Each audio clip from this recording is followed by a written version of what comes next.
তো হে গাইছ আজি এটা বেলেগ ভিডিঅ' লৈ আহিছোঁ আৰু আজিৰ ভিডিঅ'টো হৈছে শিক্ষক দিৱস কিয় পতা হয়।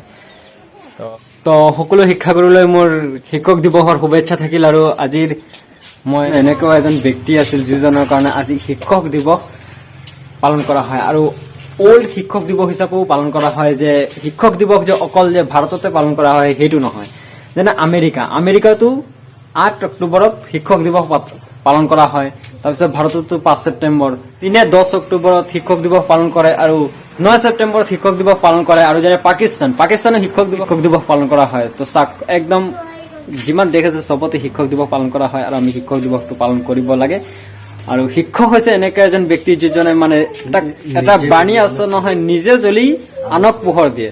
চাওক, শিক্ষক হৈছে নিজে জ্বলি আনক পোহৰ দিয়ে। গতিকে আমি শিক্ষকক আমি সন্মান কৰিব লাগে। আৰু সৰ্বপল্লী ৰাধাকৃষ্ণৰ জন্মদিনাখন শিক্ষক দিৱস হিচাপে পালন কৰা হয়। আৰু সৰ্বপল্লী ৰাধাকৃষ্ণৰ জন্ম হৈছিল 1988 চনৰ 5 ছেপ্টেম্বৰ তাৰিখে। আৰু তেওঁ ভাৰতৰ ফাৰ্ষ্ট উপৰাষ্ট্ৰপতি আছিল সৰ্বপল্লী ৰাধাকৃষ্ণ। আৰু তেওঁ ভাৰত ৰত্ন হিচাপে তেওঁক অৱৰ্ড দিয়া হৈছিল।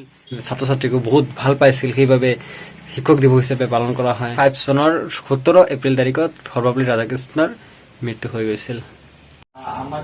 সেই গাইজ, যদি ভিডিঅ'টো ভাল লাগে প্লিজ লাইক শ্বেয়াৰ কমেণ্ট কৰি